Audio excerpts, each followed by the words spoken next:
সোনার চামচ গালে করে নিয়ে ওরা পৃথিবীতে এসছে, দুঃখের কথা ওরা কি বুঝবে? এই ভোটেই আমরা নওশাদ সিদ্দিকীকে চাই।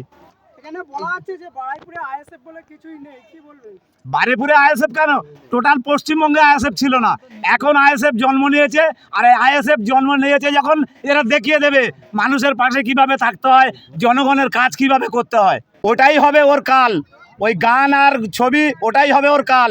ও কোনোদিনই জিততে পারবে না, কারণ মানুষকে ভাঁওতা দিয়ে বেশি দিন রাখা যায় না।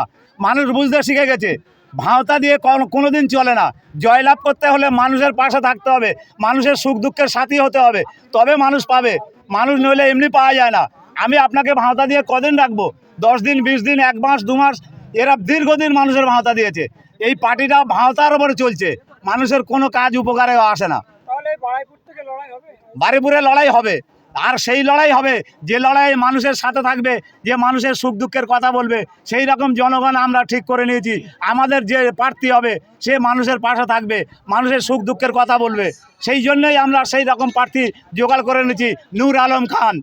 এই নূর আলম খানকে ভোট দিয়ে আমরা জয়যুক্ত করবো। আইএসএফ জিন্দাবাদ। আইএসএফ জিন্দাবাদ। সিপিএন এর প্রার্থী সৃজন ভট্টাচার্য, তিনি বলছেন বারুইপুর শুধু সিপিএন এর ঘাঁটি, কি বলবেন?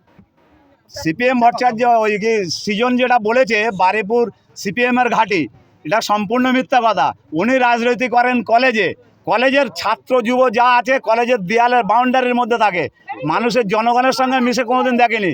বাউন্ডারির মধ্যে অনেক কিছু বলা যায়, যখন বাইরের জগতে ফিরে আসবে তখন দেখবে বাইরের জগৎটা কীরকম দেখায়।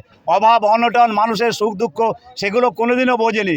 সোনার চামচ গালে করে নিয়ে ওরা পৃথিবীতে এসছে, দুঃখের কথা ওরা কি বুঝবে? বুঝবে সেই দুঃখ দরদি যারা মানুষ, যারা সুখ দুঃখের মধ্যে থেকে মানুষের মাথা উঁচু করে দাঁড়িয়েছে, সেই মানুষ বুঝবে দুঃখের কি জ্বালা। আপনার নাম? আমার নাম ইসমাইল, গ্রাম? মল্লিকপুর।